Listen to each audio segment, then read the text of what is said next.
ദൈവത്തിൻ്റെ വചനം നമ്മുടെ ജീവിതങ്ങളിലേക്ക് കടന്നു വരുന്ന സമയമാണിത്.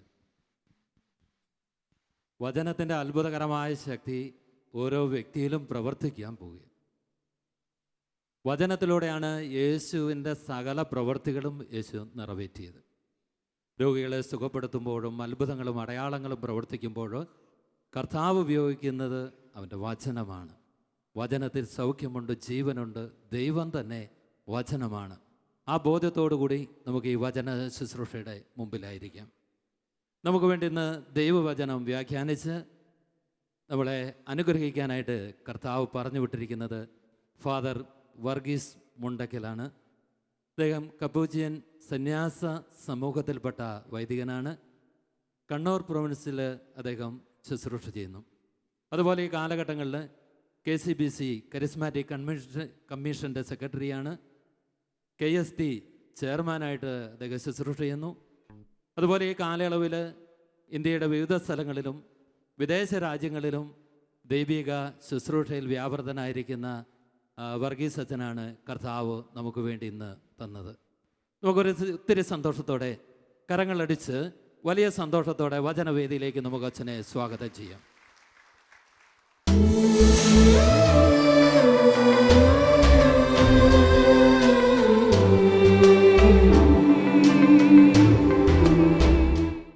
വിശുദ്ധ യോഹന്നാൻ എഴുതിയ സുവിശേഷം 3-ാം അധ്യായം 16 മുതലുള്ള വാക്യങ്ങൾ. എന്തെന്നാൽ അവനിൽ വിശ്വസിക്കുന്ന ഏവനും നശിച്ചു പോകാതെ നിത്യജീവൻ പ്രാപിക്കുവാൻ വേണ്ടി തൻ്റെ ഏകജാതനെ നൽകുവാൻ തക്കവിധം ദൈവം ലോകത്തെ അത്രമാത്രം സ്നേഹിച്ചു. ദൈവം തൻ്റെ പുത്രനെ ലോകത്തിലേക്ക് അയച്ചത് ലോകത്തെ ശിക്ഷയ്ക്ക് വിധിക്കുവാനല്ല, പ്രത്യുത അവൻ വഴി ലോകം രക്ഷ പ്രാപിക്കുവാനാണ്. അവനിൽ വിശ്വസിക്കുന്ന ഒരുവനും ശിക്ഷയ്ക്ക് വിധിക്കപ്പെടുന്നില്ല. വിശ്വസിക്കാത്തവനോ ദൈവത്തിൻ്റെ ഏകജാതൻ്റെ നാമത്തിൽ വിശ്വസിക്കായിക മൂലം നേരത്തെ തന്നെ ശിക്ഷയ്ക്ക് വിധിക്കപ്പെട്ടിരിക്കുന്നു. ഇതാണ് ശിക്ഷാവിധി. പ്രകാശം ലോകത്തിലേക്ക് വന്നിട്ടും മനുഷ്യർ പ്രകാശത്തേക്കാൾ അധികമായി അന്ധകാരത്തെ സ്നേഹിച്ചു. കാരണം അവരുടെ പ്രവൃത്തികൾ തിന്മ നിറഞ്ഞതായിരുന്നു. തിന്മ പ്രവർത്തിക്കുന്നവൻ പ്രകാശത്തെ വെറുക്കുന്നു. അവൻ്റെ പ്രവൃത്തികൾ വെളിപ്പെടാതിരിക്കുന്നതിന് അവൻ വെളിച്ചത്ത് വരുന്നുമില്ല. സത്യം പ്രവർത്തിക്കുന്നവൻ വെളിച്ചത്തിലേക്ക് വരുന്നു. അങ്ങനെ അവൻ്റെ പ്രവൃത്തികൾ ദൈവ ഐക്യത്തിൽ ചെയ്യുന്നവയെന്ന് വെളിപ്പെടുന്നു. Praise the Lord, hallelujah, praise the Lord. പ്രിയപ്പെട്ടവരെ, വിശ്വാസിയായ ഒരു മനുഷ്യനെ സംബന്ധിച്ചിടത്തോളം ജീവിതത്തിലെ ഓരോ നിമിഷവും അനുഗ്രഹത്തിൻ്റെ നിമിഷമാണ്. Praise the Lord. വിശ്വാസിയായ ഒരു മനുഷ്യനെ സംബന്ധിച്ചിടത്തോളം ജീവിതത്തിലെ ഓരോ നിമിഷവും അനുഗ്രഹത്തിൻ്റെ നിമിഷമാണ്. അതായത് ദൈവത്തിൽ വിശ്വസിക്കുന്ന ഒരു വ്യക്തിക്ക് ജീവിതത്തിൽ എന്തു സംഭവിച്ചാലും ഇതൊക്കെ ദൈവം തന്നെ അനുഗ്രഹിക്കുന്നതായിട്ടും ദൈവം തൻ്റെ ജീവിതത്തിൽ ഇടപെടുന്നതായിട്ടാണ് മനസ്സിലാകുക. അതുകൊണ്ട് തന്നെ വിശ്വാസിയായ ഒരു മനുഷ്യനെ സംബന്ധിച്ച് ജീവിതത്തിൽ ഓരോ നിമിഷവും ദൈവാനുഗ്രഹത്തിൻ്റെ നിമിഷം. Price the Lord. ഇപ്പം നമ്മൾ ഓർത്ത് നോക്കി, ഇപ്പം നമ്മൾ വഴി കൂടെ നടന്നു പോവുകയാണെന്ന് കരുതുക. ഈ വഴി കൂടെ നമ്മളിങ്ങനെ നടന്നു പോകുമ്പോൾ നമുക്ക് പെട്ടെന്നൊരു അപകടം ഉണ്ടാകുകയാണെന്ന് കരുതിക്ക്.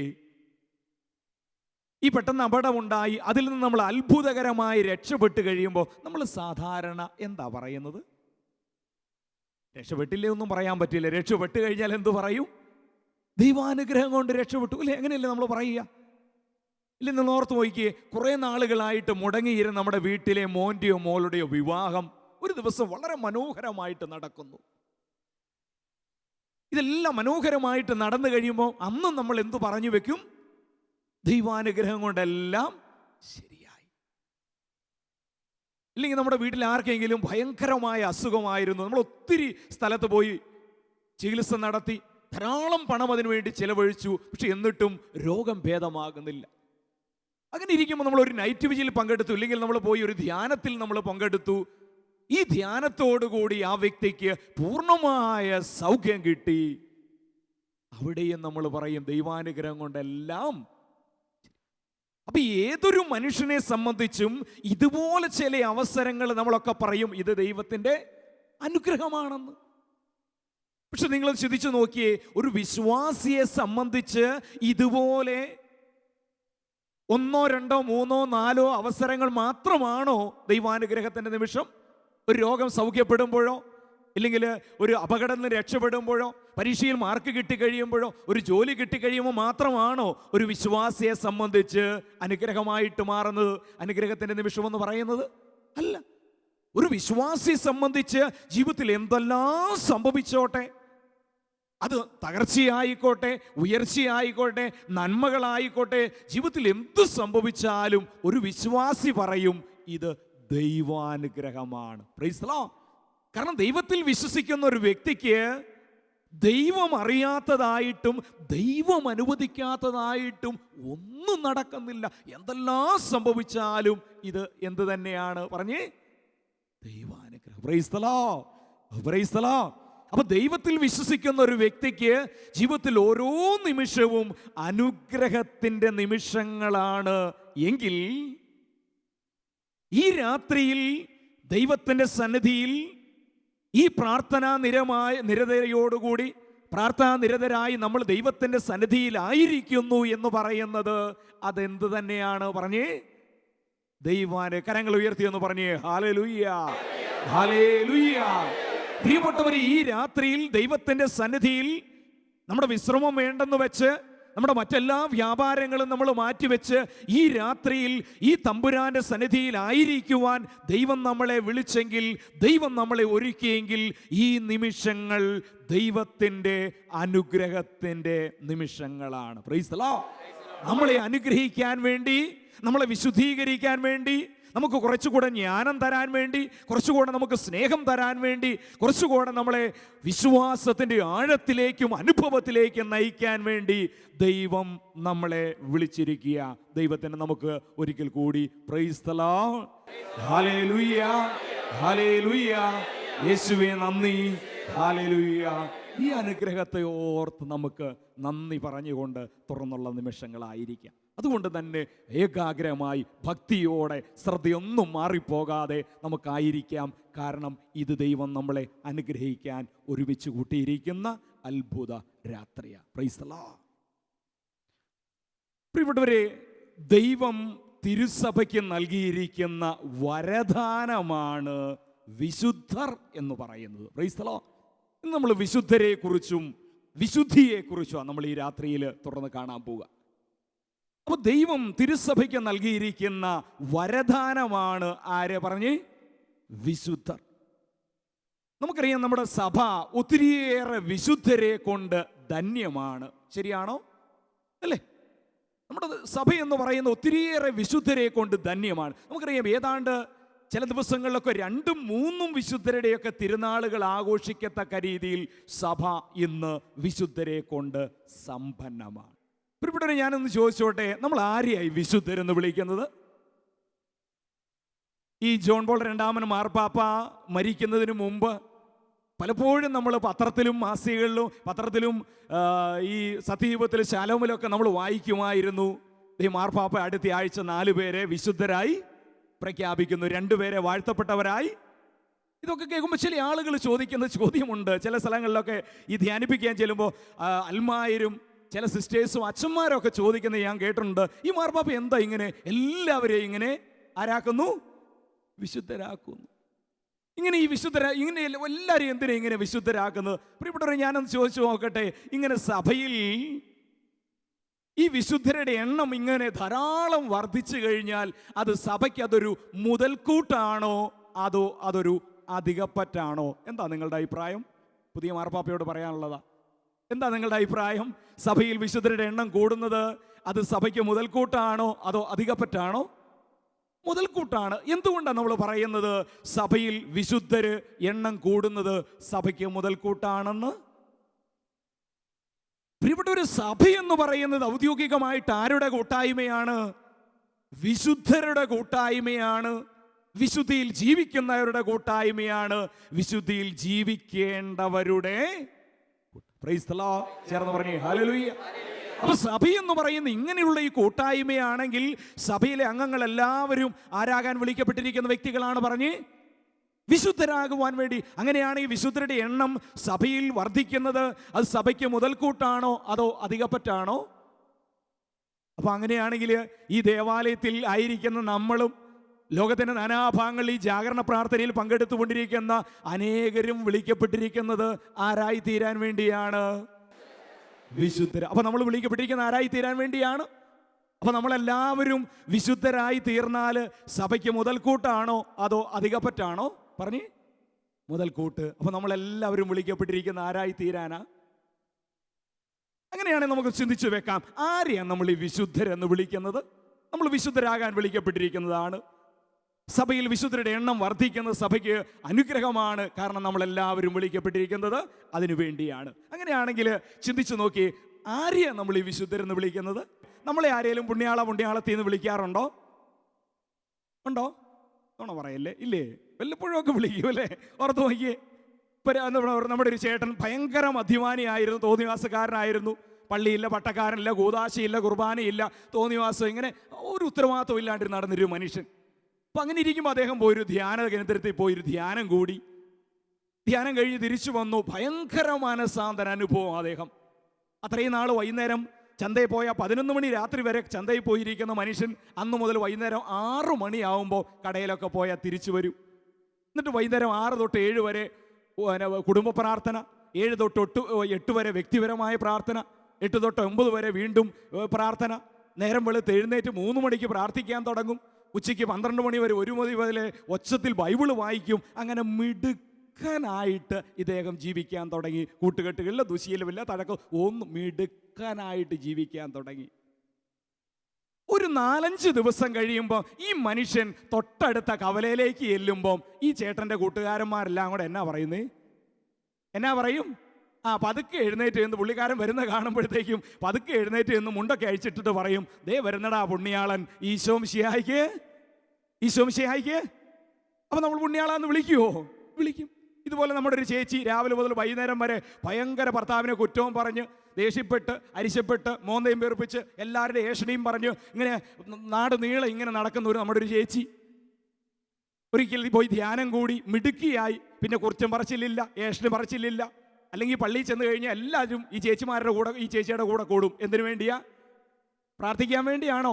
അല്ല, നാട്ടുകാരുടെ കുറ്റം മുഴുവൻ അറിയാൻ ഈ ചേച്ചിയുടെ അടുത്ത് വന്നാൽ മതി. പത്രം വായിച്ചില്ലെങ്കിലും കുഴപ്പമില്ല, ലോകത്തെ മുഴുവൻ കാര്യങ്ങളും. അപ്പോൾ എല്ലാ കൂട്ടുകാരികളും. അപ്പോൾ അന്നു മുതൽ ധ്യാനമൊക്കെ കഴിഞ്ഞ് മിടുക്കിയായി, കുറ്റം പറച്ചില്ല, ഏഷണി പറച്ചില്ല, മോദം മിടുക്കിയായിട്ട് ജീവിക്കാൻ തുടങ്ങി. ഒരാഴ്ച കഴിഞ്ഞ് 2-ാമത്തെ ആഴ്ച ഈ ചേച്ചി തൊട്ടടുത്ത ഇടവപ്പള്ളിയിലേക്ക് ചെല്ലുമ്പോഴത്തേക്ക് ചേച്ചിയുടെ കൂട്ടുകാരികളൊക്കെ എന്നാ പറയും? പുരുഷന്മാർ അഴിച്ചു വിടുന്ന പോലെ സാരി അഴിച്ചിടാൻ പറ്റാത്ത 2 കുടച്ചിലൊക്കെ കുടഞ്ഞിട്ട് പറയും, ദേ ഈശോ മിശിഹായിക്ക് പുണ്യാളത്തി വരുന്നു, ഈശോ മിശിഹായിക്ക് അല്ലേ? പുറത്ത് നോക്കി. അപ്പം നിങ്ങളൊന്ന് ചിന്തിച്ചു നോക്കി, ഇന്ന് നമ്മളെ ഒരാൾ ഈ പുണ്യാളത്തി എന്ന് വിളിച്ചാൽ എന്താ അർത്ഥം? നമ്മൾ അങ്ങനെയാണെന്നാണോ പറഞ്ഞേ? അപ്പോൾ ആരെങ്കിലും നമ്മളെ ഇന്ന് പുണ്യാളത്, കാരണം ചിലരൊക്കെ ധ്യാനമൊക്കെ കഴിഞ്ഞ് ഒരാഴ്ചത്തെ ധ്യാനമൊക്കെ കൂടിയിട്ട് ബാഗൊക്കെ പിടിച്ച് തലയൊക്കെ ചേരിച്ച് ആ വരവ് കാണുമ്പോഴത്തേക്കും പെപ്പർനോത്തി വീട്ടിൽ ചെന്നിട്ട് പറയും, പുണ്യാളൻ വരുന്നുണ്ട്, ആ വരവ് കണ്ടില്ലേ, പറയൂലേ? ഇല്ലേ? അപ്പോൾ നമ്മൾ ഇന്ന് നമ്മളെ ആരെങ്കിലും ഈ പുണ്യാളത്തി എന്ന് വിളിച്ചാൽ എന്താ അർത്ഥം? നമ്മൾ അങ്ങനെയാണെന്നാണോ?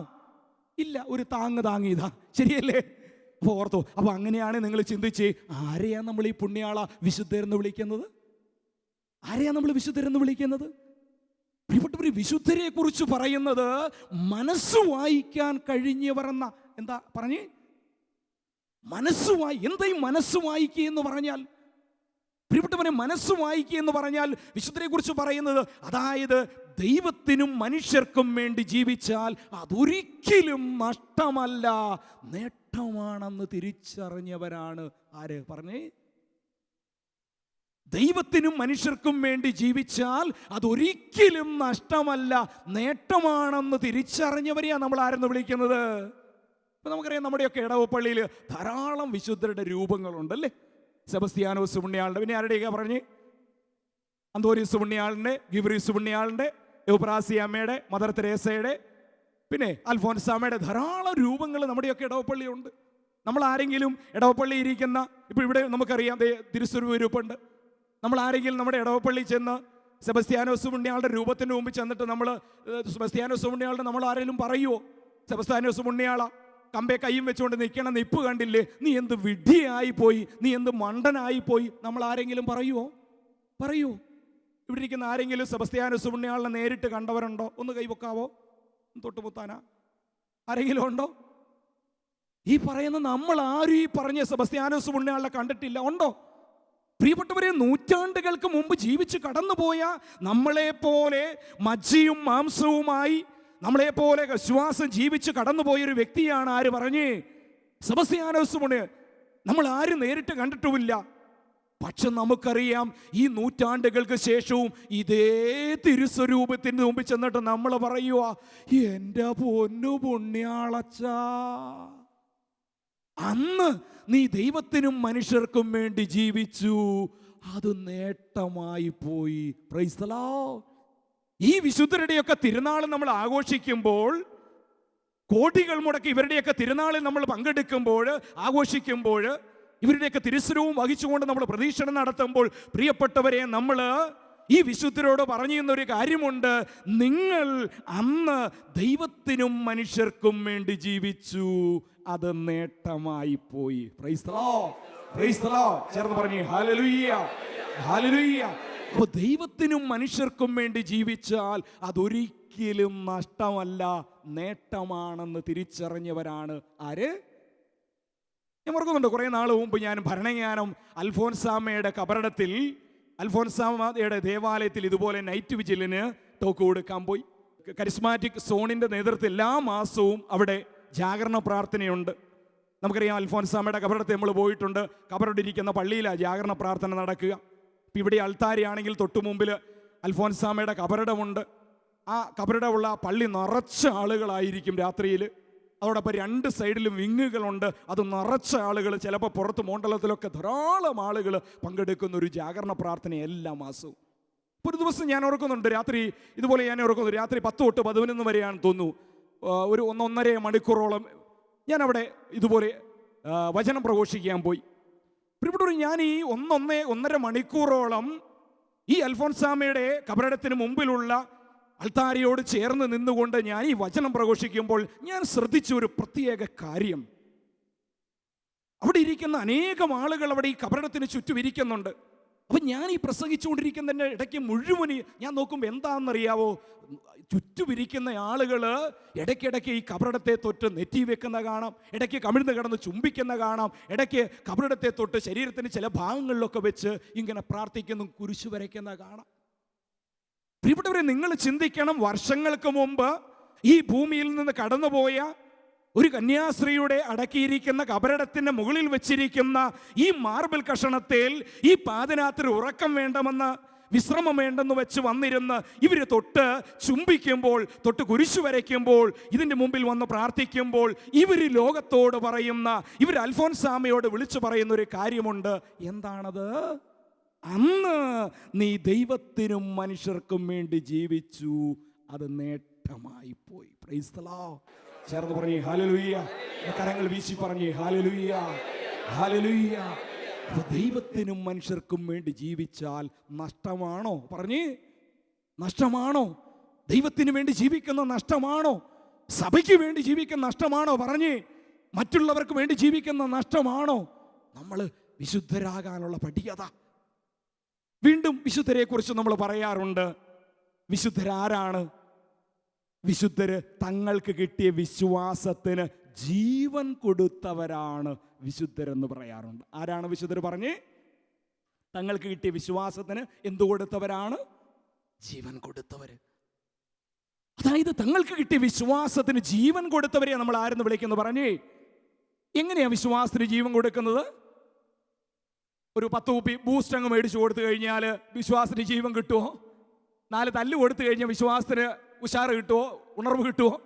അപ്പൊ എങ്ങനെയാ വിശ്വാസത്തിന് ജീവൻ കൊടുക്കുന്നത്? പ്രിയപ്പെട്ടവരെ, ദൈവത്തിലുള്ള വിശ്വാസത്തെ പ്രതി ഞാൻ മറ്റുള്ളവരോട് ക്ഷമിക്കാൻ തയ്യാറാകുമ്പോൾ ഞാൻ എൻ്റെ വിശ്വാസത്തിന് ജീവൻ കൊടുക്കുകയാണ്. Price the Lord. ഹല്ലേലൂയ. ദൈവത്തിലുള്ള വിശ്വാസത്തെ പ്രതി ഞാൻ മറ്റുള്ളവർക്ക് വേണ്ടി അധ്വാനിക്കുമ്പോൾ ഞാൻ എൻ്റെ വിശ്വാസത്തിന് ജീവൻ കൊടുക്കുകയാണ്. ദൈവത്തിലുള്ള വിശ്വാസത്തെ പ്രതി ഞാൻ പള്ളിയിൽ പോകുമ്പോൾ ഞാൻ എൻ്റെ വിശ്വാസത്തിന് പറഞ്ഞേ ജീവൻ കൊടുക്കുകയാണ്. ദൈവത്തിലുള്ള വിശ്വാസത്തെ പ്രതി ഞാൻ കുരിശു വരയ്ക്കുമ്പോൾ ഞാൻ എൻ്റെ വിശ്വാസത്തിന്, ദൈവത്തിലുള്ള വിശ്വാസത്തെ പ്രതി എന്നെ ഏൽപ്പിച്ചിരിക്കുന്ന ഉത്തരവാദിത്തം ആത്മാർത്ഥതയോടെ ചെയ്യുമ്പോൾ ഞാൻ എൻ്റെ വിശ്വാസത്തിന്, ദൈവത്തിലുള്ള വിശ്വാസത്തെ പ്രതി ഞാൻ ജീവിതത്തിൽ വിശ്വസ്തയോടെ ജീവിക്കുമ്പോൾ ഞാൻ എൻ്റെ വിശ്വാസത്തിന്, ദൈവത്തിലുള്ള വിശ്വാസത്തെ പ്രതി മറ്റുള്ളവർക്ക് വേണ്ടി എൻ്റെ ആയുസ്സും ആരോഗ്യവും ഞാൻ മുറിച്ചു കൊടുക്കുമ്പോൾ ഞാൻ എൻ്റെ വിശ്വാസത്തിന്, ദൈവത്തിലുള്ള വിശ്വാസത്തെ പ്രതി ഞാൻ ധ്യാനത്തിൽ പങ്കെടുക്കുമ്പോൾ ഞാൻ എൻ്റെ വിശ്വാസത്തിന്, ദൈവത്തിലുള്ള വിശ്വാസത്തെ പ്രതി ജാഗരണ പ്രാർത്ഥനയിൽ ഞാൻ തമ്പുരാനോട് ചേർന്നിരിക്കുമ്പോൾ ഞാൻ എൻ്റെ വിശ്വാസത്തിന്. Price the Lord. അപ്പം അങ്ങനെയാണെങ്കിൽ ഓർത്ത് നോക്കിയേ, ഇന്ന് ഈ ഉറക്കമൊന്നും വേണ്ട, വിശ്രമം വേണ്ടെന്ന് വെച്ച് ഈ ജാഗരണ പ്രാർത്ഥനയിൽ നമ്മൾ പങ്കെടുത്തുകൊണ്ടിരിക്കുമ്പോൾ നമ്മൾ എന്താ ചെയ്യുന്നത്? നമ്മുടെ വിശ്വാസത്തിന്. അപ്പം നമ്മൾ ആരായി തീർന്നുകൊണ്ടിരിക്കുക? വിശുദ്ധരായി തീർന്നുകൊണ്ടിരിക്കുക. ഓർത്ത് നോക്കി, ദൈവത്തിലുള്ള വിശ്വാസത്തെ പ്രതി ക്ഷമിക്കുമ്പോഴും, ദൈവത്തിലുള്ള വിശ്വാസത്തെ പ്രതി നന്മ ചെയ്യുമ്പോഴും, ദൈവത്തിലുള്ള വിശ്വാസത്തെ പ്രതി മറ്റുള്ളവർക്ക് വേണ്ടി ജീവിക്കുമ്പോഴും, ദൈവത്തിലുള്ള വിശ്വാസത്തെ പ്രതി പള്ളിയിൽ പോകുമ്പോഴും, ദൈവത്തിലുള്ള വിശ്വാസത്തെ പ്രതി കുരിശു വരയ്ക്കുമ്പോഴും ഒക്കെ പ്രിയപ്പെട്ടവരെ ഓർത്തുകൊള്ളുക, നമ്മൾ നമ്മുടെ വിശ്വാസത്തിന് ജീവൻ കൊടുക്കുക. ഓട്ടോമാറ്റിക്കായിട്ട് നമ്മൾ ആരായിത്തീരുകയാണ്? വിശുദ്ധരായിത്തീരുക. പ്രിയപ്പെട്ടവർ, നിങ്ങൾ ചിന്തിച്ചു നോക്കി, ഇപ്പൊ അൽഫോൻസാമയെ നമ്മൾ വിശുദ്ധ എന്ന് വിളിച്ചു. എന്തുകൊണ്ടാണ് നമ്മൾ അൽഫോൻസാമയെ വിശുദ്ധ എന്ന് വിളിച്ചത്? അൽഫോൻസാമയാണോ ഭരണങ്ങാനം ഫൊറോന പള്ളി പണിത്? ആണോ? അതുകൊണ്ടാണോ സഭ അൽഫോൻസാമയെ? ആണോ? അൽഫോൻസാമ വലിയ എന്തെങ്കിലും കാര്യങ്ങൾ ഭരണങ്ങാനത്ത് കാണാൻ മാത്രം രീതിയിൽ പണിയുകയോ ചെയ്തതായിട്ട് നമുക്കറിയാവോ? അതുകൊണ്ടാണോ സഭ വിശുദ്ധ എന്ന് വിളിച്ചത്? അല്ല. പ്രിയപ്പെട്ടവരെ, സഹിക്കാൻ വേണ്ടി ഒരു അവസരം കിട്ടിയപ്പോൾ ദൈവത്തിലുള്ള വിശ്വാസത്തെ പ്രതി അവൾ അത് സഹിച്ചു. അൽഫോൻസാമ ആരായി മാറി? ആരായി മാറി? വിശുദ്ധയായി. പഠിപ്പിക്കാനുള്ളൊരു അവസരം കിട്ടിയപ്പോൾ ദൈവത്തിലുള്ള വിശ്വാസത്തെ പ്രതി അത് ആത്മാർത്ഥമായി ചെയ്തു. അൽഫോൻസാമ ആരായിട്ട് മാറി? നമ്മുടെ ജീവിതത്തിൽ ക്ഷമിക്കാനുള്ള അവസരം കിട്ടുമ്പോൾ ദൈവത്തിലുള്ള വിശ്വാസത്തെ പ്രതി നമ്മൾ നന്നായിട്ട് ക്ഷമിക്കുമ്പോൾ നമ്മൾ ആരായിത്തീരുന്നു? ശബ്ദത്തിൽ പറഞ്ഞേ. മറ്റുള്ളവർക്ക് നന്മ ചെയ്യാൻ അവസരം കിട്ടുമ്പോൾ നമ്മൾ നന്നായിട്ട് അത് ചെയ്യുന്നു. നമ്മൾ ആരായിത്തീരുക? ഭർത്താവിനോട് ക്ഷമിക്കാൻ, ഭർത്താവ് കുടുംബത്തിന് വേണ്ടി കഷ്ടപ്പെടാൻ വേണ്ടി അവസരം കിട്ടുമ്പോൾ നന്നായിട്ട് നമ്മളത് ചെയ്യുന്നു. നമ്മൾ ആരായിത്തീരുവാണ്? പറഞ്ഞേ. ഞാൻ ഞായറാഴ്ച പള്ളിയിൽ പോകുമ്പോൾ നമ്മൾ വിശ്വാസം ജീവിക്കുകയാണ്. നമ്മൾ ആരായിത്തീരുവോ? പറഞ്ഞേ. ധ്യാനം കൂടുമ്പോൾ നമ്മൾ ആരായിത്തീരുവോ? പറഞ്ഞേ. പ്രിയപ്പെട്ടവരെ, നമ്മളൊക്കെ വിശുദ്ധരായിത്തീരുകയാണ്. ഞാൻ ഓർക്കുന്നുണ്ട്, ഞാൻ വർഷങ്ങൾക്ക് മുമ്പ് ഇരിട്ടി അടുത്ത് ഞങ്ങൾക്ക് കപ്പുച്ച സഭയുടെ ഒരു ധ്യാന കേന്ദ്രമുണ്ട്. ഇരിട്ടി പട്ടാരം വിമലഗിരി ധ്യാന കേന്ദ്രം. അതിന് ഡയറക്ടറായിരുന്നു. ഞാൻ ഓർക്കുന്നുണ്ട്, അവിടെ ധ്യാനിക്കാൻ വന്ന് ആളുകൾ തിരിച്ചു പോകുമ്പോൾ ഞാൻ ഉണ്ടായിരുന്ന കാലഘട്ടത്തിൽ ഇപ്പോഴും ഉണ്ട്.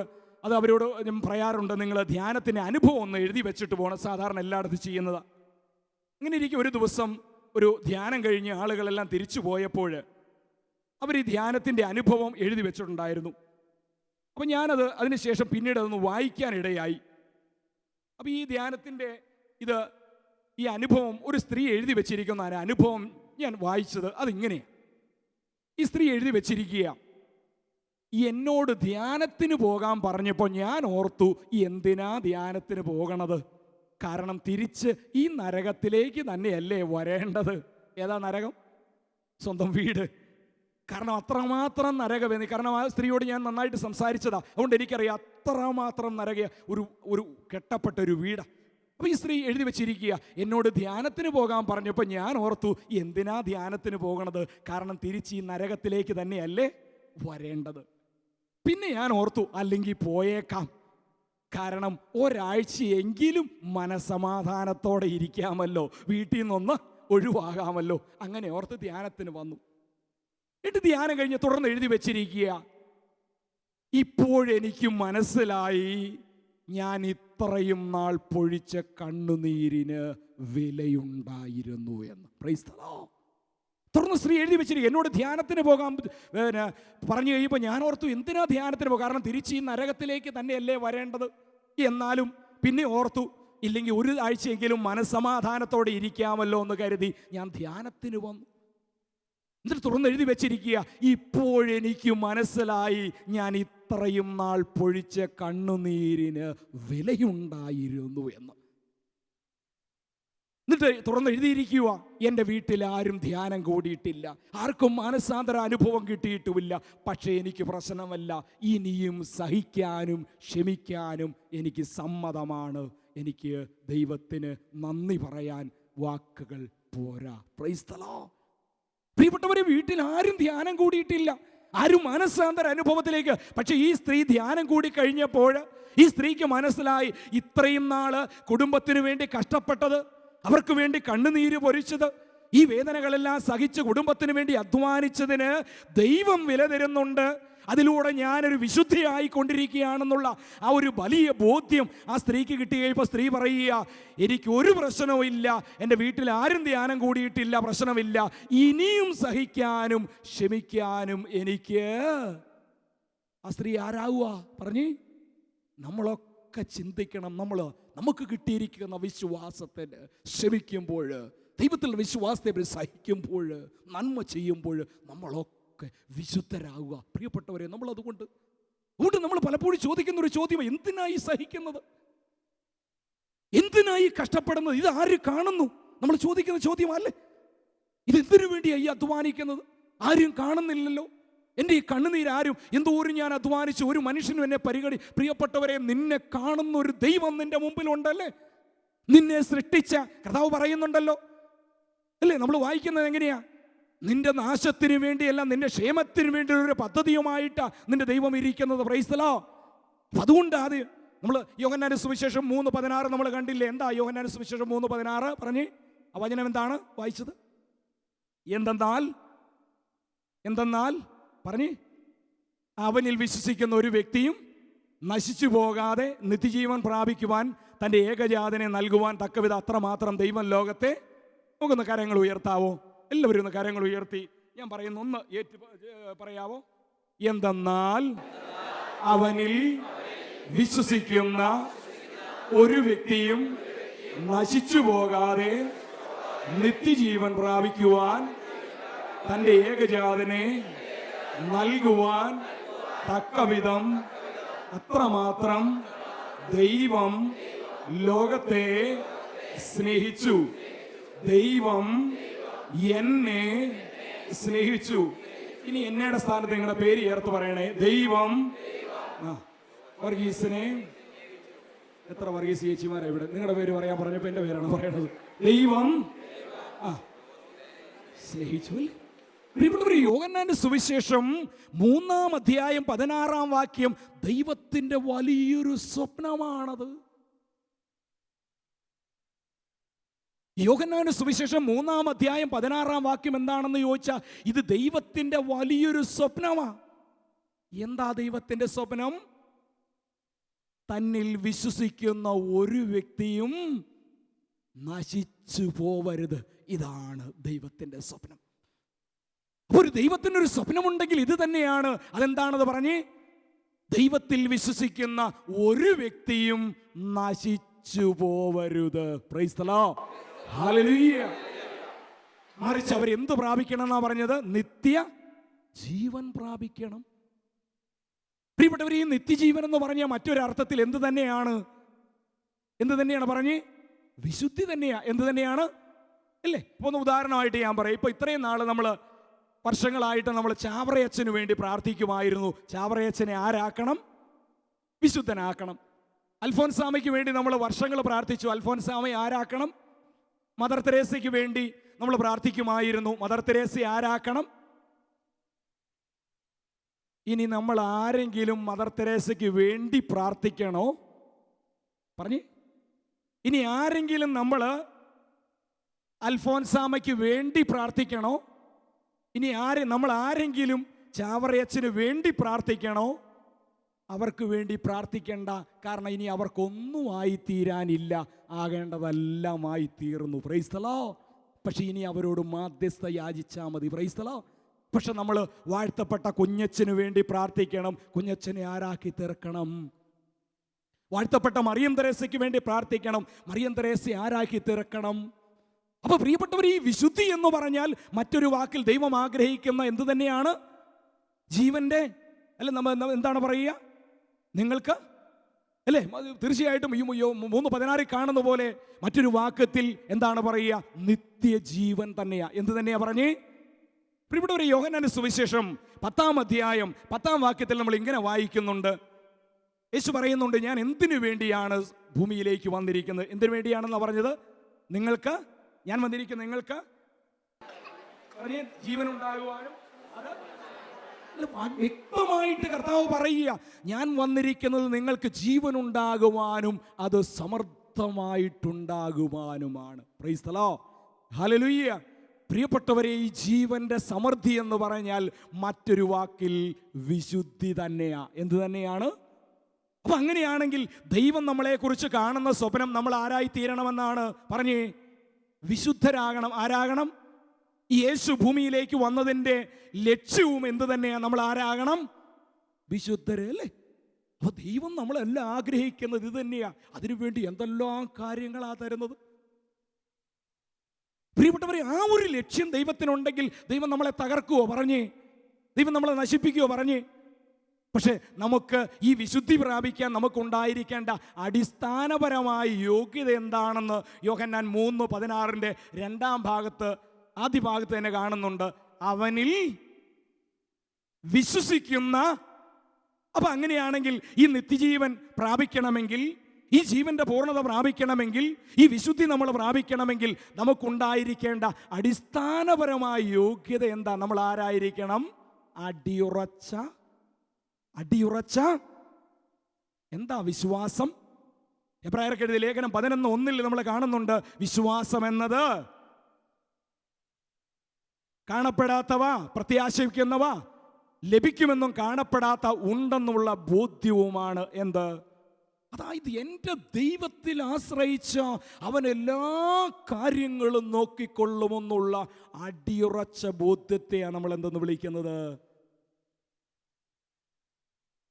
എൻ്റെ ദൈവത്തിൽ ആശ്രയിച്ചാൽ അവൻ എല്ലാ കാര്യങ്ങളും നോക്കിക്കൊള്ളുമെന്നുള്ള അടിയുറച്ച ബോധ്യത്തെയാണ് നമ്മൾ എന്തെന്ന് വിളിക്കുന്നത്?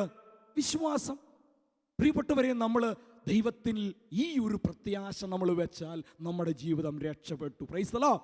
നമുക്കൊരു ദുഃഖങ്ങൾ ഉണ്ടാകുമ്പോൾ, ദുരിതങ്ങൾ ഉണ്ടാകുമ്പോൾ, വേദന ഉണ്ടാകുമ്പോൾ, ഇതൊക്കെ ദൈവം നമ്മളെ തകർക്കാനാണ്, നശിപ്പിക്കാനാണ്. നമ്മുടെ ചിന്തകളൊന്ന് മാറ്റണം നമ്മൾ. ആണോ പ്രിയപ്പെട്ടവരെ? അങ്ങനെയാണ് യേശുവിന് വേദനകളും നൊമ്പരങ്ങളും ഇതൊക്കെ ഉണ്ടായി. അത് യേശുവിനെ തകർക്കാൻ വേണ്ടിയായിരുന്നു. ആണോ? ഇപ്പൊ നമ്മൾ അറിയാം, റാണി മരിയ എന്ന് പറയുന്ന സിസ്റ്റർ കൊല്ലപ്പെട്ടു. അന്ന് നമ്മൾ കരഞ്ഞു, സഭ കരഞ്ഞു, സഭ വേദനിച്ചു. റാണി മരിയെ കൊന്നുപോയല്ലോ, അത്രമാത്രം നല്ലൊരു മിഷണറി സിസ്റ്ററിനെ കൊന്നല്ലോ എന്നോർത്ത് മാതാപിതാക്കൾ പരിഭവിച്ചു. നമ്മളെല്ലാവരും, സഭ മുഴുവൻ വേദനിച്ചു, നൊമ്പരപ്പെട്ടു. Price the Lord. ഇന്ന് ഈ റാണി മരിയയുടെ പ്രിയപ്പെട്ടവരും സഭയും ഇന്നതൊരു അനുഗ്രഹമായിട്ടാ കരുതുന്നത്. ശരിയാണോ? കാരണം അവരാരാകാൻ പോവാണ്? അവർ കന്യാസ്ത്രീ. അപ്പൊ അതൊരു സഭ തകർച്ചയായിരുന്നു. നമ്മുടെയൊക്കെ ജീവിതത്തിൽ ചിലപ്പോഴങ്ങനെ കാണണം നമ്മൾ. പ്രിയപ്പെട്ടവരെ, അതുകൊണ്ട് ഓർക്കണം, ദൈവം നമ്മളെ തകർക്കുവോ? പറഞ്ഞ് ദൈവത്തിൻ്റെ സ്വപ്നം എന്താ? നമ്മൾ ആരായി തീരണം? വിശുദ്ധര്. അങ്ങനെയാണെങ്കിൽ ഇതാണ് ദൈവത്തിൻ്റെ സ്വപ്നമെങ്കിൽ ദൈവം നമ്മളെ തകർക്കുവോ? പറഞ്ഞ് ദൈവം നമ്മളെ ശിക്ഷിക്കുവോ? പറഞ്ഞ് ദൈവം നമ്മളെ ശിക്ഷിക്കും. നമ്മളിപ്പോൾ വായിച്ചു കേട്ടില്ലേ യോഹന്നാൻ 3:16 തുറന്നുള്ള വാക്യങ്ങളിൽ, ദൈവം തൻ്റെ പുത്രനെ ലോകത്തിലേക്ക് അയച്ചത് ലോകത്തെ ശിക്ഷയ്ക്ക് വിധിക്കാനല്ല, പ്രത്യുത അവൻ വഴി ലോകം. അങ്ങനെയാണ് ദൈവം നമ്മളെ ശിക്ഷിക്കുവോ? നമ്മളെ തകർക്കുവോ? പറഞ്ഞ് നമ്മൾ സാധാരണ ദൈവം എന്താണെന്ന് ചോദിച്ചു കഴിയുമ്പോൾ നമ്മൾ പെട്ടെന്ന് ഉത്തരം പറയും, ദൈവം എന്താണെന്നാ പറയുന്നത്? ദൈവം സ്നേഹമാണെന്ന്. ശരിയാണോ? ദൈവം സ്നേഹമാണോ? ഉറപ്പാണോ? കുറച്ച് കഴിഞ്ഞ് അങ്ങനെ തന്നെ ഒന്ന് പറയണേ. അപ്പോൾ ദൈവ സ്നേഹമാണെന്ന് നമ്മൾ പറയും. അങ്ങനെയാണെങ്കിൽ ഓർത്ത് പോയിക്കേ, ഇപ്പുറത്തെ വീട്ടിലെ 20 വയസ്സുള്ള ചെറുക്കൻ കൊച്ചും തൊട്ടിപ്പുറത്തെ വീട്ടിലെ 19 വയസ്സുള്ള പെങ്കൊച്ചും കൂടെ ഒരു പാതിരാത്രി ഒളിച്ചു ഓടിക്കഴിഞ്ഞാൽ നമ്മൾ എന്ത് പറയും? ഇവർ തമ്മിൽ എന്തെന്നാ നമ്മൾ പറയുന്നത്? സ്നേഹമെന്ന. ഇതിനെ നമുക്ക് ദൈവം എന്ന് വിളിക്കാൻ പറ്റുമോ? അതിനെ വിളിക്കാത്തത്. ദൈവത്തെ നമ്മൾ എന്തെന്നാ വിളിച്ചത്? ഇതിനെ നമ്മൾ എന്തെന്ന് വിളിച്ചു? പ്രിയപ്പെട്ടവരെ, നമ്മൾ ചിന്തിക്കണം, ഇന്ന് ഏറ്റവും കൂടുതൽ വ്യഭിചരിക്കപ്പെടുന്ന ഒരു വാക്ക് സ്നേഹമെന്ന വാക്ക, അല്ലേ? സ്നേഹമെന്ന വാക്ക. എല്ലാത്തിനെയും നമ്മൾ എന്തെന്ന് വിളിക്കും? ഇപ്പം ഓർത്ത് നോക്കിയേ, ഒരു പട്ടിക്ക് എല്ലിട്ട് കൊടുത്ത് കഴിയുമ്പോൾ പട്ടി വാലാട്ടി കഴിയുമ്പോൾ നമ്മൾ പറയും, ഓ എന്തൊരു സ്നേഹം പട്ടിക്ക്, ശരിയല്ലേ? ഒരു അമ്മയുടെ തോളിൽ കിടന്ന ഒരു കൊച്ച് മോണ കാട്ടി ചിരിച്ചു കഴിയുമ്പോൾ നമ്മൾ പറയും, കൊച്ചിന് എന്തൊരു സ്നേഹമാ, ശരിയല്ലേ? ഒരു ഭിക്ഷക്കാരന് 10 രൂപ കൊടുത്ത് കഴിയുമ്പോൾ ഭിക്ഷക്കാരൻ നമുക്ക് സല്യൂട്ട് അടിച്ച് കഴിയുമ്പോൾ നമ്മൾ പറയും, ഓ എന്തൊരു സ്നേഹം ഈ മനുഷ്യന്. നമ്മൾ ധ്യാനം കൂടാൻ പോയി ദൈവം നമുക്കൊരു അനുഗ്രഹം കിട്ടി തന്നു കഴിയുമ്പോൾ ദൈവത്തിന് എന്തൊരു സ്നേഹം നമുക്ക്. പാതിരാത്രി ചെറുക്കനും പെണ്ണും, അയലക്കത്ത് ചെറുക്കനും പെണ്ണും കൂടെ അപ്പനെ അമ്മേനെ പറ്റിച്ചുകൊണ്ട് ഇറങ്ങി ഓടിക്കഴിഞ്ഞാൽ നമ്മൾ പറയും, എന്തൊരു സ്നേഹം. എല്ലാത്തിനെയും നമ്മൾ എന്തെന്ന് വിളിക്കും? പറഞ്ഞ് എല്ലാത്തിനെയും നമ്മൾ എന്തെന്ന് വിളിക്കും? അതുകൊണ്ടാണ് നമ്മൾ പറയുന്നത് ഏറ്റവും കൂടുതൽ വ്യഭിചരിക്കപ്പെടുന്ന ഒരു വാക്കാണ് ഏത്? ഞാൻ ഓർക്കുന്നുണ്ട്, ഞാൻ കോട്ടയത്ത് ദൈവശാസ്ത്രം പഠിച്ചുകൊണ്ടിരുന്നപ്പോൾ ഞങ്ങൾ വേദപാഠം പഠിപ്പിക്കാൻ പോകും പല രൂപതകളിൽ. അവിടെ പാലാ രൂപത, അതോടൊപ്പം തന്നെ എറണാകുളം രൂപതയിൽ ഞങ്ങൾ പോകുമായിരുന്നു. അതോടൊപ്പം തിരുവല്ല രൂപത, അതോടൊപ്പം തന്നെ ചങ്ങനാശ്ശേരി രൂപത, കോട്ടയം രൂപതയുടെ പള്ളികളിൽ, വിജയപുരം രൂപതയുടെ പല പള്ളികളിൽ പ്രദേശത്ത് ഞങ്ങൾ പോകും. ഇപ്പോൾ ഒരു വർഷം മുഴുവൻ ഞാൻ കുട്ടനാട്ടിലുള്ള ചങ്ങനാശ്ശേരി അതിരൂപതയിൽപ്പെട്ട ഒരു പള്ളിയിൽ ഞാൻ വേദപാഠം പഠിപ്പിക്കാൻ പോയി. ഒരു ദിവസം ബ്രദറായിരുന്ന കാലഘട്ടത്തിൽ ഒരു ദിവസം ഞാൻ ഓർക്കുന്നുണ്ട്, ഞാൻ ഈ കുട്ടികളെ വേദപാഠം പഠിപ്പിച്ചുകൊണ്ടിരുന്നു. പള്ളിയുടെ തൊട്ടടുത്തൊരു സിമിത്തേരി പള്ളിയുണ്ട്. സിമിത്തേരിയുടെ നടുവിലൊരു പള്ളിയുണ്ട്. ആ പള്ളിയിലാണ് 12ാം ക്ലാസ്സിലെ കുട്ടികൾ, എൻ്റെ ക്ലാസ്സിൽ ഒരു 36 കുട്ടികളുണ്ടായിരുന്നു 12ാം ക്ലാസ്സിൽ. ഞാൻ അവരെ വേദപാഠം പഠിപ്പിച്ചുകൊണ്ടിരുന്നു. ഒരു ദിവസം ഇൻ്റർവൽ സമയത്ത് ഒരു കപ്പ് കാപ്പി കുടിക്കാൻ വേണ്ടി ഞാൻ ഈ സിമിത്തേരി പള്ളിയിൽ നിന്ന് സ്റ്റാഫ് റൂമിലേക്ക് നടന്നു വരിക. അപ്പം ഞാനിങ്ങനെ ഗ്രൗണ്ടിൽ കൂടെ നടന്നു വരുമ്പോൾ 5ാം ക്ലാസ്സിൽ പഠിക്കുന്ന 2 കുഞ്ഞി പെൺകുട്ടികൾ ഓടി വന്നു. എന്നിട്ട് അവരെന്നോട് പറഞ്ഞു, ബ്രദറെ ഞങ്ങൾക്കൊക്കെ ഒരു കാര്യം പറയാനുണ്ട്. ഞാൻ ചോദിച്ചു, എന്താ അത്? അപ്പോൾ ഞാൻ നോക്കുമ്പോൾ ഇച്ചിരി ഇല്ലാത്ത ചെറിയ 5ാം ക്ലാസ്സിൽ പഠിക്കുന്ന ചെറിയ 2 പെൺകുട്ടികളാണ്. അപ്പോൾ അവരെന്നോട് പറഞ്ഞു, ഞങ്ങൾക്കൊരു കാര്യം. ഞാൻ ചോദിച്ചു, എന്താ കാര്യം പറയാനുള്ളത്? അപ്പോൾ ഞാൻ നോക്കുമ്പോൾ അവരുടെ തന്നെ ക്ലാസ്സിൽ പഠിക്കുന്ന 5ാം ക്ലാസ്സിൽ പഠിക്കുന്ന ചെറിയൊരു മിടുക്കൻ പയ്യൻ, ഒരു ചെറിയൊരു ആൺകുട്ടി അതിൻ്റെ അടുത്തോടെ നടന്നു പോവുക. അപ്പോൾ ഈ ചെറിയ ആൺകുട്ടിയെ കാണിച്ചുകൊണ്ട് 5ാം ക്ലാസ്സിൽ പഠിക്കുന്ന ഈ പയ്യനെ കാണിച്ചുകൊണ്ട് ഈ 5ാം ക്ലാസ്സിൽ പഠിക്കുന്ന പെൺകുട്ടികളിൽ ഒരാൾ എന്നോട് പറഞ്ഞു, ബ്രദറെ ഇവൻ എപ്പോഴും എന്നോട് പറയുക ഐ ലവ് യു എന്നും പറഞ്ഞ് എൻ്റെ പുറകെ നടക്കുക ബ്രദറെ. അപ്പോൾ ഈ സൺഡേ സ്കൂളിൽ വന്ന ഈ ചെറുക്കൻ ഒരൊറ്റയൊരു പണിയേ ഉള്ളൂ, ഈ പെങ്കൊച്ചിൻ്റെ പുറകെ ഐ ലവ് യു, ഞാൻ നിന്നെ സ്നേഹിക്കുവാടി എന്നും പറഞ്ഞു. ഇതങ്ങ് കേൾക്കുമ്പോഴത്തേക്ക് ഇവക്കാണേ ഭയങ്കര വിഷമം. അപ്പം ഞാൻ നോക്കുമ്പോൾ ഇച്ചിരി ഇല്ലാത്ത 2 പിള്ളേരാ. അതുകൊണ്ട് ഞാൻ അത്രേ കാര്യം. ഞാൻ പറഞ്ഞു, മോളെ അതിനെന്നാ കുഴപ്പം? നിന്നെ തല്ലുവാന്നോ, കൊല്ലുവാന്നോ, മുട്ടുവാന്നോ, ഇടിക്കുവാന്നോ, വെറുക്കുവാന്നൊന്നും അല്ലോ, നശിപ്പിക്കുവാന്നല്ലോ, നിന്നെ ഐ ലവ് യു എന്നല്ലേ പറഞ്ഞത്. അപ്പം ഞാൻ നോക്കുമ്പോൾ ഒരു ചെറിയ കൊച്ച. അതുകൊണ്ട് ഞാനും അവളോട് പറഞ്ഞു, മോളെ മരിയ ഐ ലവ് യു എന്ന് ഞാനും അവളോട് പറഞ്ഞു. അന്നേരം അവൾ എന്നോട് പറഞ്ഞു, ബ്രദർ ഐ ലവ് യു എന്ന് പറയുമ്പോൾ ഒരർത്ഥമുള്ളത്, പക്ഷെ അവൻ ഐ ലവ് യു എന്ന് പറയുമ്പോൾ വേറൊരു അർത്ഥമുള്ളത്. അപ്പം ഞാൻ ചോദിച്ചു, എന്നാടി ഞാൻ ഐ ലവ് യു എന്ന് പറയുമ്പോൾ ഒരർത്ഥം, അവൻ ഐ ലവ് യു എന്ന് പറയുമ്പോൾ എന്നാടി വേറെ അർത്ഥം? അപ്പോൾ കൂട്ടത്തിലുണ്ടായിരുന്ന പെങ്കൊച്ചി കൂട്ടുകാരി ഇവളോട് പറയുക, ഞാൻ നിന്നോട് നേരത്തെ പറഞ്ഞില്ലേടി ബ്രദറിന് ഇങ്ങനത്തെ കാര്യമൊന്നും അറിയാൻ പാടില്ലെന്ന്. അപ്പോൾ ദൈവത്തെ നമ്മൾ എന്തെന്നാ വിളിച്ചത്? ഇതിനെ നമ്മൾ എന്തെന്ന് വിളിച്ചു? അപ്പോൾ ബ്രദറിന് അറിയാൻ പാടില്ലാത്ത സ്നേഹവും. പ്രിയപ്പെട്ടവരെ, നമ്മൾ മനസ്സിലാക്കണം, ഇതാണ് സ്നേഹത്തിൻ്റെ പ്രത്യേകത. ഏറ്റവും കൂടുതൽ വ്യഭിചരിക്കുക. അതുകൊണ്ടാണ് നമ്മൾ പറയുക. അപ്പോൾ ദൈവത്തെ നമ്മൾ എന്തെന്നാ വിളിക്കുന്നത്? പറഞ്ഞേ, ദൈവത്തെ. പ്രിയപ്പെട്ടവരെ, ദൈവം സ്നേഹം തന്നെയാ, ഒരു സംശയവും ഇല്ല. ഉണ്ടോ? ദൈവം സ്നേഹം തന്നെയാ. പക്ഷെ ഒരു പ്രത്യേകതയുണ്ട്, അവൻ സ്നേഹത്തേക്കാൾ എത്രയോ പടി ഉയരത്തിലാണ്. ശരിയാണോ? നമ്മുടെ സ്നേഹമെന്ന ഈ കൊച്ചു വാക്കിൽ ഈ ദൈവത്തെ മുഴുവൻ നിർവചിക്കാനും ഉൾക്കൊള്ളുവാനും ആകുമായിരുന്നെങ്കിൽ നമ്മൾ ഒരു പരിധിവരെ നമ്മളൊക്കെ ദൈവത്തെക്കാൾ വലിയവരാവൂലേ? അപ്പോൾ നമ്മൾ ദൈവസ്നേഹമാണെന്ന് പറയുമ്പോൾ ഇത് ദൈവത്തിൻ്റെ പൂർണ്ണതയാണോ? ദൈവസ്നേഹമാണ്, ഒരു സംശയമില്ല. കർത്താവ് പഠിപ്പിച്ചിട്ടുണ്ട്. പക്ഷെ അതിനേക്കാൾ എത്രയോ പടി ഈ ദൈവത്തിന് നമ്മളെ തകർക്കാൻ പറ്റുമോ? പറഞ്ഞേ, നമ്മളെ വിശുദ്ധരാക്കണമെന്ന് ദൈവത്തിന് ആഗ്രഹമുണ്ടെങ്കിൽ, നമ്മളെ രക്ഷിക്കുവാൻ വേണ്ടി നമ്മളെ സൃഷ്ടിച്ച് ആവശ്യമായ എല്ലാ കൃപകളും നൽകി ഓരോ ദിവസവും നമ്മളെ കൈപിടിച്ച് നടത്തുന്ന ഈ ദൈവത്തിന് നമ്മളെ നശിപ്പിക്കാൻ പറ്റുമോ? പറഞ്ഞേ, നശിപ്പിക്കാൻ പറ്റുമോ? അവന് നമ്മളെ തകർക്കാൻ പറ്റുമോ? പറഞ്ഞേ, ഇല്ല. സൂര്യന് ഇരുട്ട് നൽകാൻ പറ്റുമോ? സൂര്യന് ഇരുട്ടാ നൽകുന്നതെങ്കിൽ എന്തിനാ സൂര്യനെ സൂര്യൻ എന്ന് വിളിക്കുന്നത്? സൂര്യനില്ലാത്ത അവസ്ഥയില്ലേ നമ്മൾ ഇരുട്ട്. അപ്പൊ സൂര്യന് ഇരുട്ട് നൽകാൻ കഴിയില്ല. ഇതുപോലെ ദൈവത്തിന് ശപിക്കാനോ തകർക്കാനോ നശിപ്പിക്കാനോ സാധിക്കില്ല. അതുകൊണ്ട് നമ്മളെ അനുഗ്രഹിക്കാൻ, അതുകൊണ്ട് നമ്മൾ ചിന്തിക്കണം പ്രിയപ്പെട്ടവരെ, നമുക്ക് ജീവിതത്തിൽ ചില ദുഃഖങ്ങൾ ഉണ്ടാകുമ്പോൾ, ദുരിതങ്ങൾ ഉണ്ടാകുമ്പോൾ, കഷ്ടപ്പാടുകൾ, ഇത് ദൈവം നമ്മളെ തകർത്തതാ, ദൈവം നമ്മളെ നശിപ്പിക്കുന്നതാ, ദൈവത്തിന് സ്നേഹമില്ല എന്താണെന്ന് നമ്മൾ ചിന്തിക്കരുത്. ചിന്തിച്ചു നോക്കി, അൽഫോൻസാമയ്ക്ക് ജീവിതത്തിൽ വേദനകൾ ഉണ്ടായപ്പോൾ വേണമെങ്കിൽ അൽഫോൻസാമയ്ക്ക് ഇങ്ങനെ ചിന്തിക്കാമായിരുന്നു. അങ്ങനെ അൽഫോൻസാമ, ഇത് ദൈവം എന്നെ തകർത്തതാണ്, ദൈവം എന്നെ നശിപ്പിച്ചതാണ്, എൻ്റെ കന്യാസ്ത്രീ ജീവിതം കളഞ്ഞതാണ്, ദൈവത്തിന് വേണ്ടി ജീവിച്ചിട്ട്, ദൈവത്തിന് വേണ്ടി ജീവിതം മുഴുവൻ മാറ്റിവെച്ചിട്ട് ദൈവം എനിക്ക് തന്ന ഫലം ഇതാണല്ലോ എന്നോർത്ത് എണ്ണിപ്പെറുക്കിക്കൊണ്ട് കുറ്റവും പറഞ്ഞ് വിമർശിച്ചുകൊണ്ട് അൽഫോൻസാമ പോയിരുന്നെങ്കിൽ ഈ എന്നക്കുട്ടി എന്ന് പറയുന്ന വ്യക്തി ഇന്ന് അൽഫോൻസാമയായി നമ്മുടെ ആൾത്താരയിൽ വണങ്ങപ്പെടുമായിരുന്നോ? പറഞ്ഞ് നമ്മൾ ചിന്തിക്കണം. നമ്മളെ തകർക്കുന്ന ഒരു പദ്ധതിയല്ല. നമ്മളെ തകർക്കാനാണെങ്കിൽ പദ്ധതിയുടെ വല്ലതും ആവശ്യം ദൈവത്തിനുണ്ടോ? ഉണ്ടോ? അപ്പം നമ്മൾ വിചാരിക്കും നമ്മൾ എന്തെങ്കിലും ചെയ്യുമ്പോഴത്തേക്ക് ദൈവം നമ്മളെ തകർക്കാൻ വേണ്ടി നോക്കിയിരിക്കുക. ഇല്ലെന്നേ, നമ്മൾ എങ്ങനെയാലും രക്ഷിക്കണമെന്ന. പക്ഷേ നമുക്കറിയാം ശിക്ഷാവിധിയെക്കുറിച്ച് പറയുന്നുണ്ട്. നമ്മളിത് വായിച്ചു കേട്ടതുപോലെ എന്താണ് ശിക്ഷാവിധി എന്ന് പറഞ്ഞ് നമ്മൾ വായിച്ചു വെച്ചത്? വെളിച്ചം ലോകത്തിലേക്ക് വന്നിട്ടും വെളിച്ചത്തേക്കാൾ അധികമായി ഇരുട്ടിനെ സ്നേഹിച്ചു, അതാണ് ശിക്ഷാവിധി. Price the Lord. കരങ്ങൾ വീശി പറഞ്ഞേ ഹല്ലേലൂയ. എല്ലാവരും ചേർന്ന് ഹല്ലേലൂയ. പരിശുദ്ധ പരമ ദിവ്യകാരുണ്യത്തിന്. ചില കാര്യങ്ങൾ നമ്മൾ വരുത്തി വെക്കുന്നുണ്ട്, അപകടങ്ങൾ അല്ലേ? ഇപ്പം നോർത്ത് നോക്കി, ഇപ്പം അമ്മമാരെ അടുപ്പി തീ കത്തിച്ച് കഴിയുമ്പം നല്ല തീക്കനലുണ്ടാകും, ശരിയല്ലോ അല്ലേ?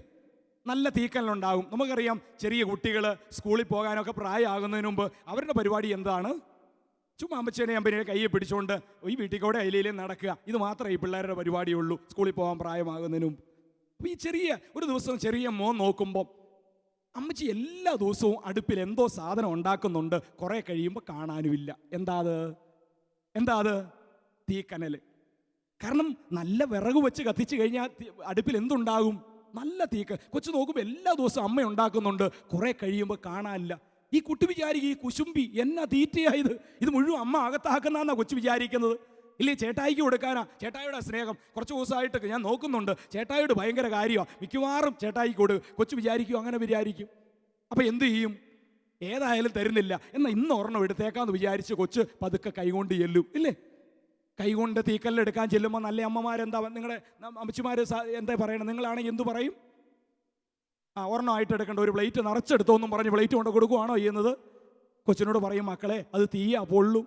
കാരണം കൊച്ചു നോക്കുമ്പോൾ ഇതേ കളറുള്ള ഓറഞ്ചിൻ്റെ അല്ലി കൊച്ചു കഴിച്ചിട്ടുണ്ട്, നല്ല രുചിയാണ്. അതിനേക്കാളും അതേ കളറ്, ഇച്ചിരി കളർ കൂടുതൽ, രുചി കൂടും. ഇതേ കളറുള്ള ഹലുവ കൊച്ചു കഴിച്ചിട്ടുണ്ട്. ഈ കൊച്ചിത് കാണുമ്പോൾ ആ ഹലുവയുടെ രുചിയാണ് മുഖത്തേക്ക് വരുന്നത്, വായിലേക്ക് വരുന്നത്, നാവിലേക്ക് വരുന്നത്. കൊച്ച് എടുക്കാൻ ചെല്ലും. അപ്പോൾ അമ്മ എന്ത് ചെയ്യും? മക്കളോട് പറയും, മക്കളെ പൊള്ളും, മാറ്റിവിടും. വീണ്ടും ചെല്ലും, വീണ്ടും മാറ്റിവിടും.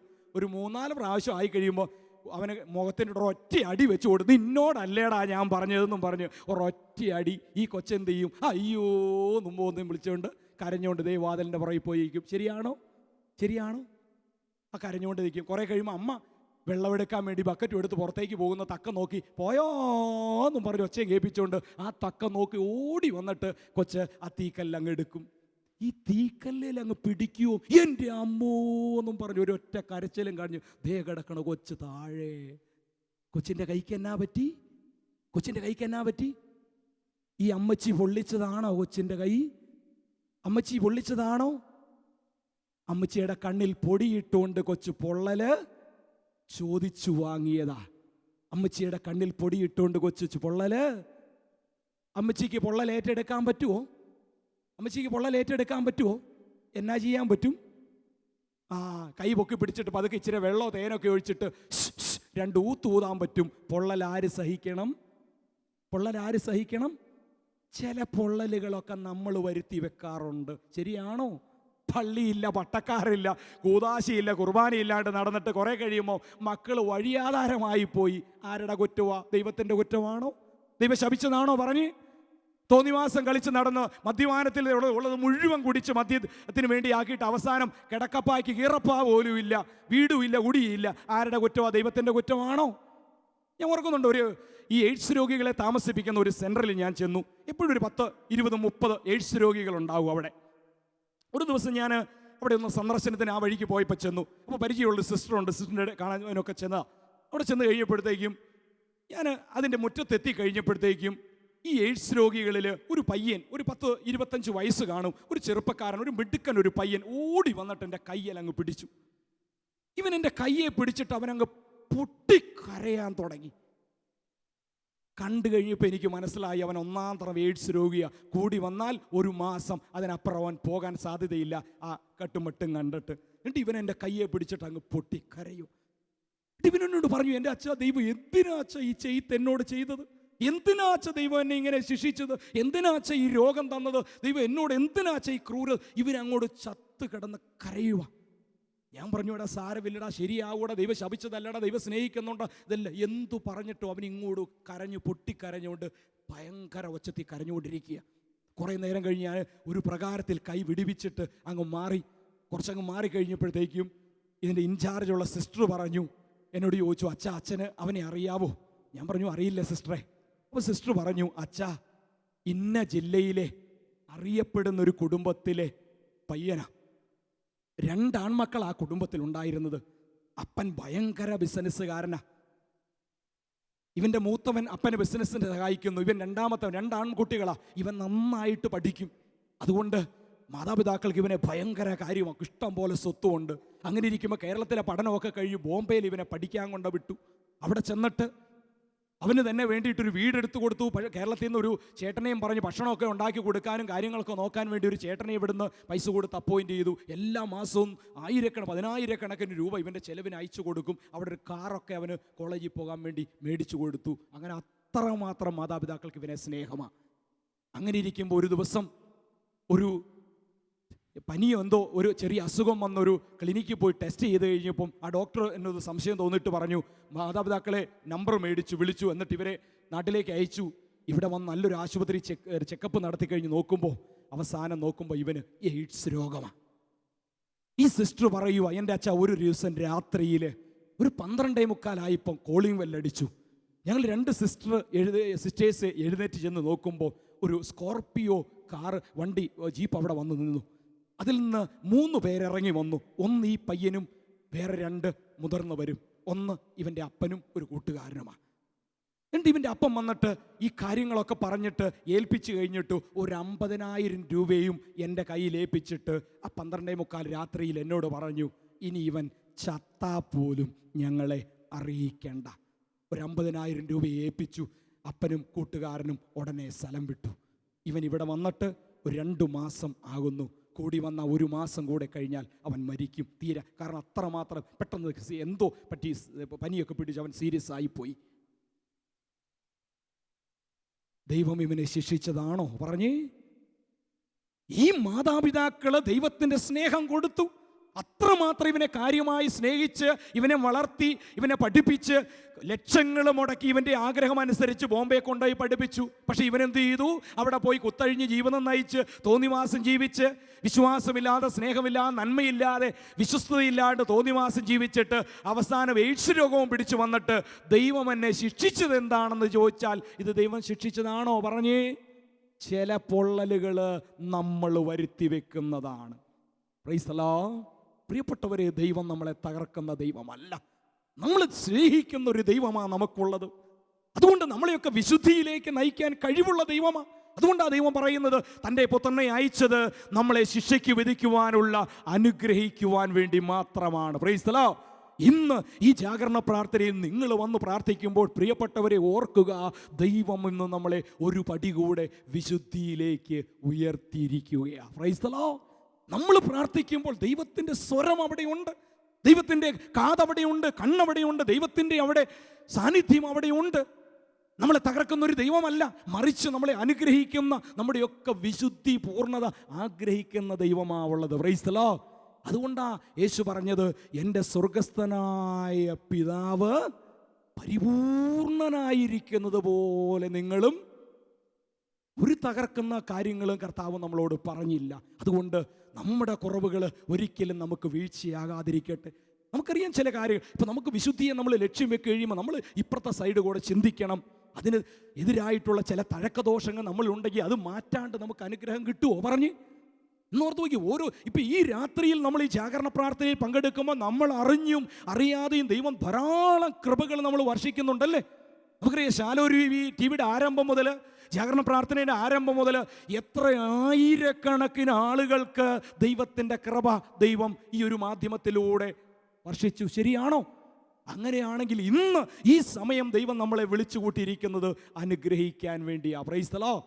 പക്ഷെ നമ്മളിൽ തിന്മകൾ ഉള്ളിടത്തോളം ആ നന്മയുടെ കൃപ നമുക്ക് കിട്ടുമോ? പറഞ്ഞ് ഇപ്പോൾ ഒരു ടാങ്കിൽ ഓർത്ത് നോക്കി, ടാങ്കിൽ കുറേ ചെളിവെള്ളം കിടക്കുന്നുണ്ടെങ്കിൽ അതിലേക്ക് എന്തോരം നല്ല വെള്ളം ഒഴിച്ചാലും അവസാനം അതിൻ്റെ മണവും രുചിയൊക്കെ എന്തിൻ്റെ രുചിയായിരിക്കും?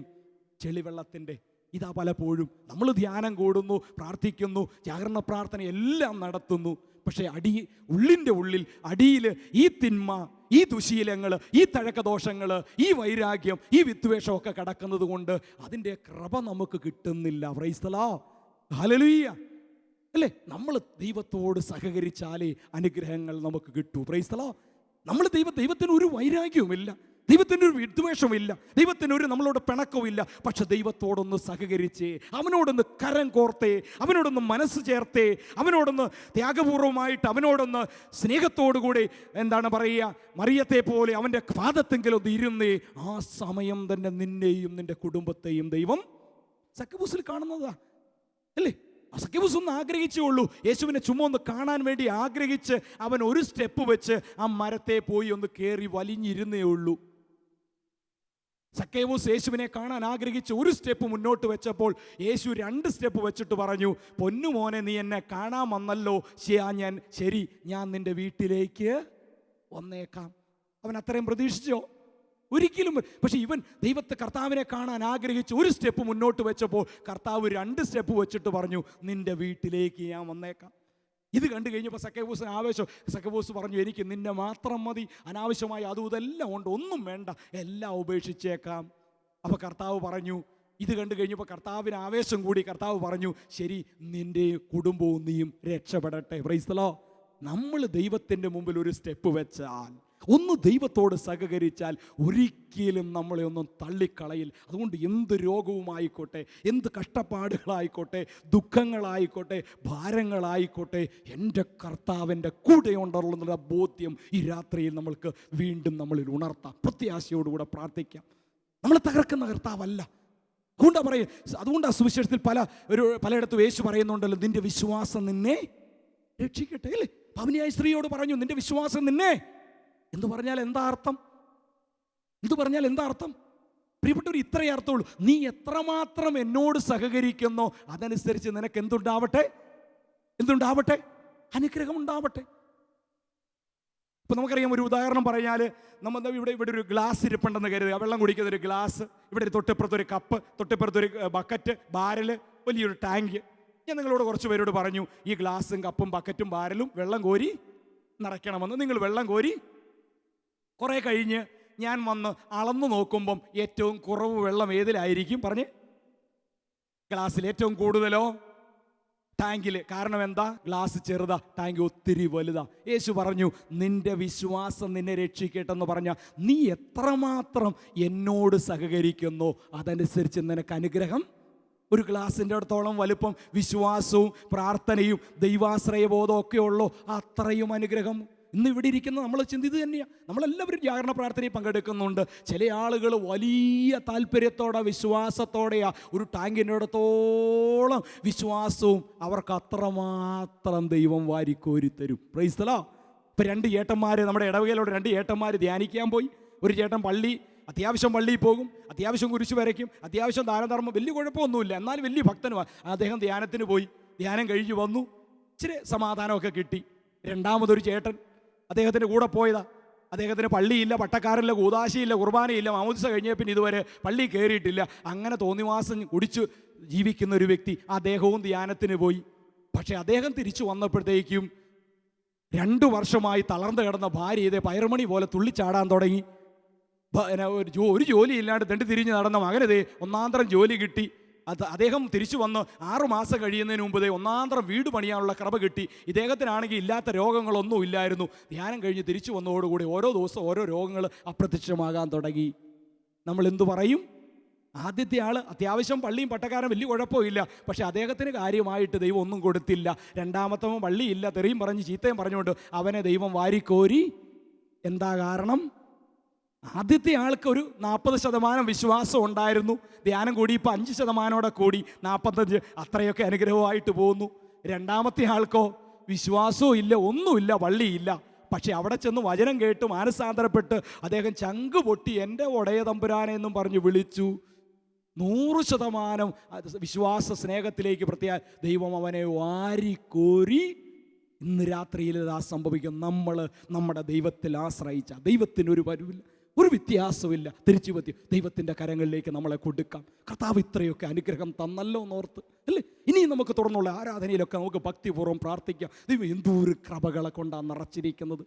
ദൈവമേ, ഞങ്ങളെ തകർക്കാനല്ലല്ലോ ദൈവമേ, അങ്ങ് യേശുവേ രക്ഷകനായി ഭൂമിയിലേക്ക് വന്നത് ഞങ്ങളെ തകർക്കാനല്ല. പലപ്പോഴും ഒരു വേദന ഉണ്ടാകുമ്പോൾ, ഒരു ദുഃഖം ഉണ്ടാകുമ്പോൾ, അസ്വസ്ഥത ഉണ്ടാകുമ്പോൾ ഞാൻ നിന്നെ തള്ളിപ്പറയുകയും കുറ്റപ്പെടുത്തുകയും എന്തൊരു ജീവിതം തന്നു, ജീവിതം മടുത്തു. ദൈവമേ, ആ ചിന്തകൾ എന്നിൽ നിന്ന് എടുത്തു നയിക്കണമേ എന്ന് ഈ രാത്രി പ്രാർത്ഥിക്കുക. എന്നിട്ട് ദൈവത്തിൽ ആശ്രയിക്കുക. ദൈവമേ, ഞാനും വിശുദ്ധനാകണം. അൽഫോൻസാമയ്ക്ക് മാത്രം പോരാ, ചാവറേച്ചന് മാത്രം പോരാ, എഫ്രാസ്യാമയ്ക്ക് മാത്രം പോരാ, എനിക്ക് വിശുദ്ധിയാകണം. ദൈവമേ, അതിനുവേണ്ടി നീ സാഹചര്യം തരുന്നു. ദൈവമേ, പഴിക്കാണ്ട് രോഗങ്ങൾ ഉണ്ടാകുമ്പോൾ പഴിക്കാതെ, വേദനകൾ ഉണ്ടാകുമ്പോൾ കുറ്റപ്പെടുത്താതെ, പ്രശ്നങ്ങൾ ഉണ്ടാകുമ്പോൾ അതിനെ അങ്ങനെയുള്ള വിശ്വാസത്തിൽ നേരിട്ട് ദൈവമേ മറ്റുള്ളവർക്ക് വേണ്ടി ജീവിച്ച് ദൈവമേ ജീവിതം വിശുദ്ധമാക്കാൻ കൃപ തരണമേ എന്ന് നമുക്ക് ഈ രാത്രിയിൽ തുടർന്ന് പ്രാർത്ഥിക്കാം. ദൈവം നമ്മളെ അനുഗ്രഹിക്കട്ടെ. പ്രിയപ്പെട്ടവരെ, ഇത്രയൊക്കെ തന്നല്ലോ അല്ലേ? നമ്മളില്ലാത്തതിനെ ഓർത്ത് പരാതിപ്പെടാം. ദൈവത്തോട് പറയണം, ദൈവമേ ഇത്രയൊക്കെ തന്നല്ലോ, ഇവിടം വരെ എത്തിച്ചല്ലോ, ഇത്രയൊക്കെ കഴിവുകൾ തന്നല്ലോ, ഇത്രയൊക്കെ സാഹചര്യം തന്നിട്ട് ദൈവം എനിക്ക് അല്ലേ? നമ്മൾ പ്രാർത്ഥിക്കാം. ദൈവത്തിൻ്റെ വലിയ കൃപ നമുക്ക് ഈ കാലഘട്ടങ്ങളിൽ ഉണ്ടാവട്ടെ. കരിസ്മാറ്റിക് നവീകരണ സഭയിൽ ആരംഭിച്ചതിൻ്റെ ജൂബിലി വർഷമാണിത്.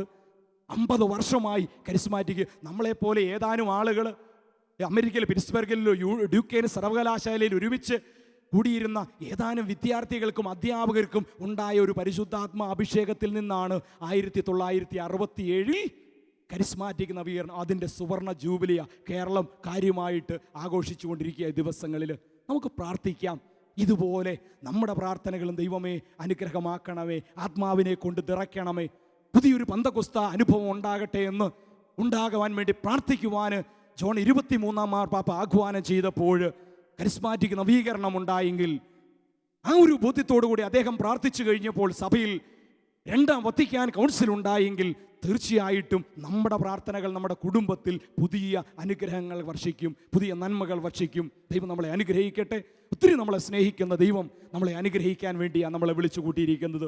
ദൈവം അനുഗ്രഹിക്കുന്നതിന് ഓർത്ത് നന്ദി പറയാം. കൂടുതൽ ഭക്തിയോടെ വിശുദ്ധിയോടെ ദൈവത്തോട് ചേർന്ന് പുണ്യം നിറഞ്ഞൊരു ജീവൻ നയിക്കാൻ കൃപ തരണമേ എന്ന് പ്രാർത്ഥിക്കാം. വിശുദ്ധമായ ജീവിതത്തിലൂടെ ദൈവത്തെ മഹത്വപ്പെടുത്തി ദൈവത്തോടൊപ്പമായിരിക്കാൻ ദൈവം നമുക്ക് കൃപ തരട്ടെ. ഈ രാത്രി ഓർത്ത് നന്ദി പറയാം. ഈശോ മിശിഹായ്ക്ക് പ്രൈസ് ദി ലോർഡ്.